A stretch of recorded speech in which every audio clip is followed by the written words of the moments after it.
Hola, soy Bárbara Merlo y esta es la cuarta píldora del curso Lógica Escénica, la construcción del personaje. En esta píldora vamos a ver otra herramienta técnica de la técnica de interpretación, actuación, lógica escénica, que es el texto. El texto es el punto de partida para la construcción del personaje, tanto si es un texto audiovisual como si es un texto teatral. Pero muchas veces pasa que hacemos un análisis tan exhaustivo del texto que tendemos a subrayar lo que los personajes dicen, ¿no? Si el personaje dice hace calor, tendemos a qué calor, hace calor, y a no solamente subrayar a partir de lo que digo o a través de lo que digo, sino también muchas veces con los gestos, ¿no? En este caso de qué calor, o es tarde, o estoy cansada, ¿no? Porque creemos que el texto hay que explicarlo, hay que entenderlo, hay que sentirlo, hay que comunicarlo explicándolo. Y no estoy tan de acuerdo yo con esto. Por ejemplo, si observamos lo que trabajamos en la píldora anterior, en la píldora número 3, la intención corporal, las diferentes intenciones corporales, y observamos cómo se modifica el texto a través de las diferentes intenciones corporales, vamos a ver que la voz se modifica, que el tono se modifica, que el volumen se modifica. ¿Por qué?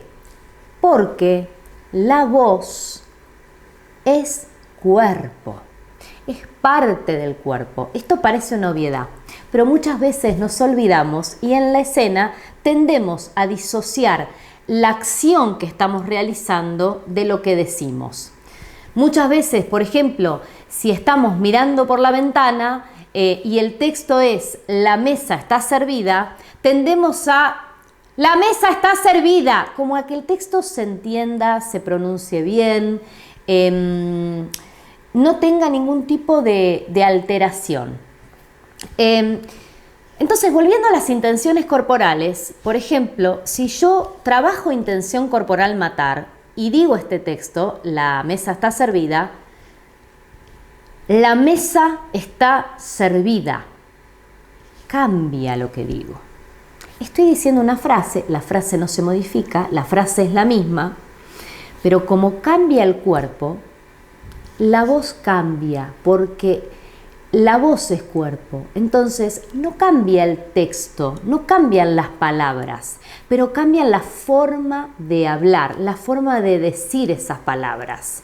Si yo trabajo la intención corporal follar y digo la mesa está servida, la voz se vuelve más suave, por ejemplo, quizás baja un poco el volumen, quizás es más lenta la forma de hablar. Esto también lo vimos en la píldora anterior, ¿no? Cómo se modifica la voz.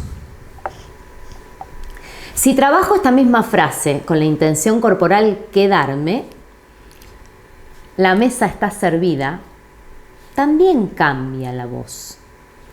Y si trabajo la misma frase con la intención corporal irme, la mesa está servida, también se modifica la voz y se modifica la palabra.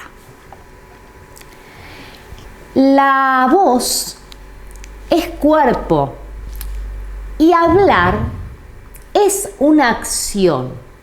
Hablar es una acción, como veíamos en la píldora número 2, la acción corporal.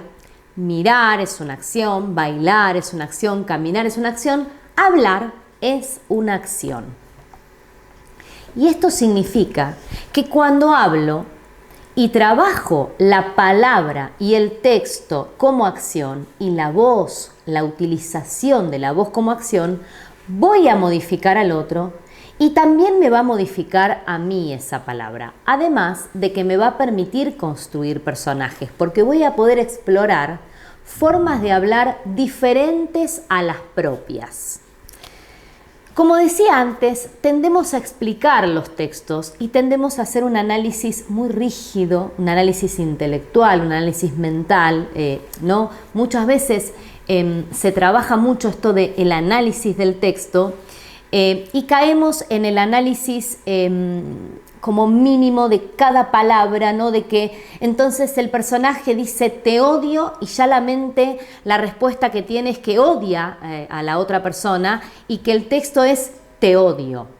Pero no se nos ocurre pensar o quizás investigar con el cuerpo y descubrir que hay infinitas posibilidades de decir te odio.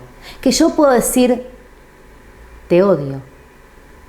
O que yo puedo decir te odio. O que yo puedo decir te odio. O sea, el texto ya lo estoy diciendo. Y no digo siempre, porque muchas veces ese te odio sea te odio. No pasa nada. Pero también hay veces que no es así. No siempre es literal lo que estamos diciendo.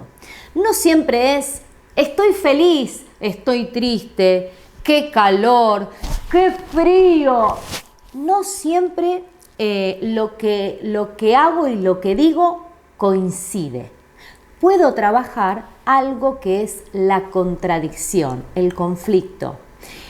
Desde un lugar irónico, yo puedo construir un personaje, por ejemplo, que le gusta mucho beber, inclusive un personaje que es alcohólico, y que mientras beba diga, yo no bebo nunca.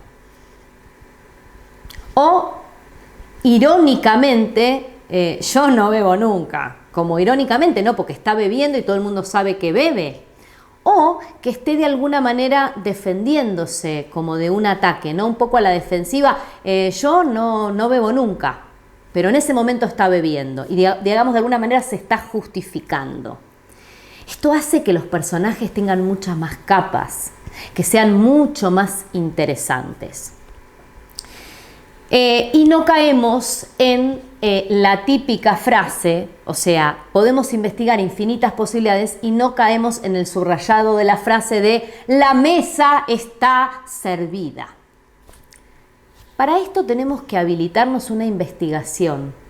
Tenemos que investigar la voz, la palabra, no solo a través de las intenciones corporales, que es un acceso muy interesante para experimentar inclusive dentro de la misma intención corporal las infinitas posibilidades. No solamente tiene que ser solo una forma, hay muchas formas infinitas posibilidades para explorar y esto solo lo podemos hacer en el ensayo y a través del cuerpo, sino también que podemos investigar, por ejemplo, la palabra de esta forma. Por ejemplo, con esta misma frase, la mesa está servida, podemos trabajar susurro. Observad cómo se modifica y cómo se modifica el otro, ¿no? Yo ahora trabajo, el espectador con el que estoy trabajando sois vosotros, en este momento es la cámara, luego estaréis vosotros mirando esta píldora. Entonces yo trabajo susurro con la frase, la mesa está servida. A que se modifica lo que estoy planteando, a que se genera como otro universo, ¿no? O supongamos que yo trabajo velocidad con la frase. La mesa está servida. Y cambia, inclusive cambia trabajando desde la voz como cuerpo. Primero quizás pueda ir en la velocidad y la palabra, pero mi cuerpo también se ve implicado, ¿no? O por ejemplo desde la lentitud, la frase lenta. La mesa está servida. Cambia todo. Yo lo pruebo y observo que cambia hasta mi forma de mirar. Inclusive percibo otras cosas, me genera hasta un entorno, ¿no?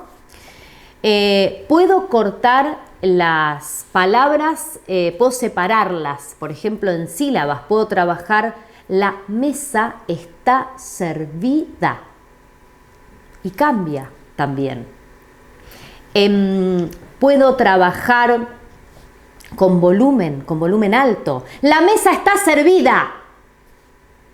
Puedo trabajar cantando. La mesa está servida.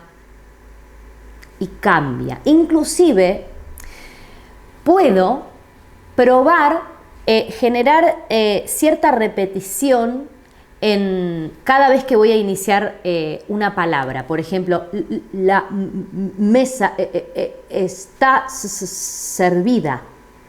Y puedo construir un personaje que sea tartamudo desde esta ruptura y desde esta investigación. La palabra, la voz, tiene muchos accesos, muchas formas de investigación. Y esto hace que la construcción de los personajes sea mucho más interesante, mucho más lúdica, nos permite jugar, nos permite investigar conductas diferentes y esta contradicción de la que hablamos, estas capas que hacen que yo, por ejemplo, pueda decir, como comentábamos antes, ¿no? Que yo pueda decir, estoy feliz, estoy muy feliz, realmente estoy muy contenta de estar aquí comunicando esta píldora que habla del texto. Inclusive lo que estoy diciendo no tiene que ver con algo que me angustie, ni estoy pensando en algo angustiante. Estoy trabajando físicamente lo contrario a lo que estoy diciendo, ¿no? O puedo decir, no estoy enfadada, para nada no estoy enfadada y no estoy alterada, ¿no? Esto también podría ser inclusive con una expresividad más baja para un drama y para una comedia vemos mucho esto.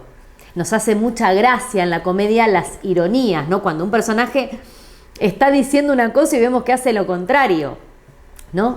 Y esto es algo que muchas veces se nos olvida, tendemos de alguna manera a dar por válido, por única verdad lo que los personajes dicen, a sobreanalizar, a decir, no, porque este personaje dice que el otro es perezoso, entonces claro, el otro personaje es perezoso porque el otro personaje lo dice. No necesariamente. Tenemos que indagar, tenemos que investigar para poder ver cuántas posibilidades creativas hay de utilizar la voz y la palabra.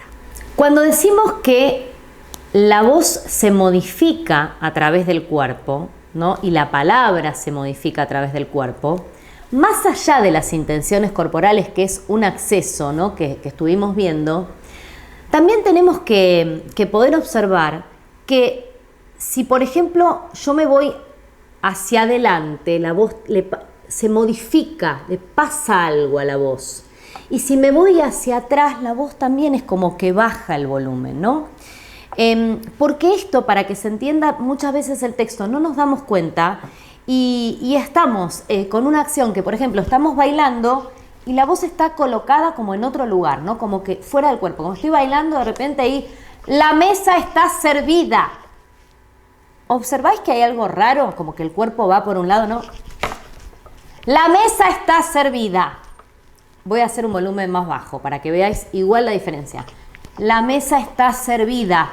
Está desconectada del cuerpo. Entonces, ¿cómo hago para que esté la acción bailar y que yo pueda decir, la mesa está servida? La mesa está servida. Porque cambia. Si yo me agacho, la voz cambia. Si yo me agacho y digo, la mesa está servida, no, por ejemplo, miro para abajo, la mesa está servida. ¿Ves que hay algo raro ahí? La mesa está servida. Se modifica la voz, se modifica la palabra, se modifica el volumen, se modifican muchas veces las velocidades. Si estoy mirando y digo, la mesa está servida, está desconectado. En cambio, si yo trabajo la acción mirar y el texto entra ahí, la mesa está servida, se adapta a ese cuerpo. La voz se adapta al cuerpo, se conecta y esto genera muchísimo sentido de la verdad, muchísima verdad en la escena. Sobre todo porque muchas veces nos cuesta decir algún texto y hacemos trampa. ¿Qué hacemos? Le pedimos al director adaptar el texto a como lo diríamos nosotros. Y lo que tenemos que entender es que si vamos a actuar de nosotros, esto es válido. Pero si lo que queremos es construir un personaje, el personaje seguramente hable de una forma diferente. A veces un poco diferente a nuestra forma de hablar. y a veces totalmente diferente a nuestra forma de hablar. Entonces, ¿cómo defendemos ese texto para que tenga sentido de la verdad? Para que pueda percibirse real, entre comillas, ¿no? Verdadero en la escena. Y lo defendemos a través del cuerpo. Porque si yo confío en el cuerpo y en la acción y dejo simplemente que mi voz entre en esa acción y se modifique, esto va a generar muchísimo sentido de la verdad. Os voy a proponer un ejercicio para que trabajéis el texto como herramienta técnica. Podéis elegir un texto que queráis o 2 o 3 frases y vais a probar primero con las intenciones corporales que vimos en la píldora anterior, con las diferentes intenciones corporales. Simplemente vais a trabajar cada intención corporal, matar, follar, irme y quedarme, y vais a observar cómo el texto dentro de ese trabajo corporal de la intención va cambiando, ¿no? Y además vais a trabajar el texto con diferentes tipos de rupturas, de ruptura en la voz y de ruptura en la palabra. ¿Qué tipo de rupturas? Ya las comentamos. Por ejemplo, susurro. ¿Qué pasa cuando susurro la frase?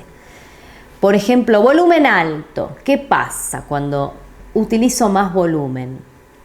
Por ejemplo, con afirmación. La mesa está servida. O con pregunta. ¿La mesa está servida? Separando en sílabas. La mesa está servida. Máxima velocidad. La mesa está servida. Velocidad lenta. La mesa está servida. Alargando una consonante. La mesa está servida. Alargando una vocal, etcétera, ¿no? No voy a hacer todas porque podríamos estar, no sé, todo el día probando porque realmente las posibilidades son infinitas. Y vais a observar, y además vais a trabajar acciones, por ejemplo, lavar los platos y decir ese texto mientras lavo los platos y observo cómo se modifica a través de mi acción ese texto. Esto nos permite salir del cliché, ¿no? Del cliché, de lo que la mente entiende, ¿no? Y hay algo también muy interesante para observar. Muchas veces estamos en la escena, por no decir casi siempre, porque esto es algo que se repite mucho, que tendemos a repetir mucho de forma inconsciente, que tiene que ver con mirar al compañero o a la compañera, al otro actor o actriz, a quien está con nosotros en la escena, cada vez que le voy a hablar. Digamos, quizás que tiene que ver también con separar la acción del texto, ¿no? Quizás en la escena, supongamos, estoy lavando los platos, por poner cualquier ejemplo, entonces estoy lavando los platos y cuando voy a hablar, freno la acción. La mesa está servida y direcciono el texto al otro. Cuando en realidad yo puedo estar lavando los platos y decir la mesa está servida. O decir la mesa está servida mientras estoy lavando los platos. Esto para la mente parece imposible, porque dice, ¿cómo? Si dice la mesa está servida, se tiene que referir a la mesa. La mesa está servida. No. Yo perfectamente puedo estar, ya puse la mesa y puedo estar lavando los últimos platos, digamos, que me quedan y decirle, mientras lavo los platos a mi marido, con un ejemplo que es un poco cliché también, la mesa está servida mientras lavo los platos.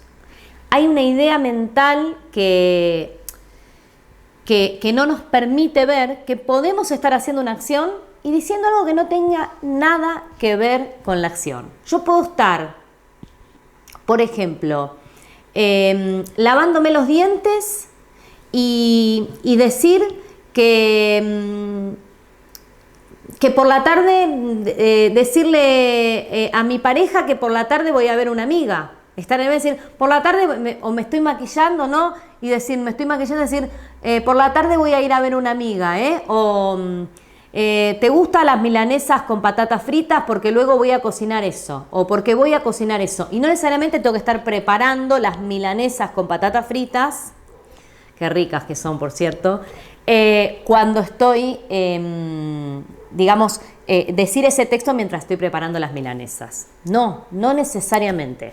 Esto a la mente le cuesta un montón entenderlo, pero creo que es interesante observar en las interpretaciones, en las buenas series, en las buenas películas, en las buenas obras de teatro, que no siempre lo que se está haciendo coincide con lo que se está diciendo. Y esto genera algo muy interesante para la construcción de los personajes.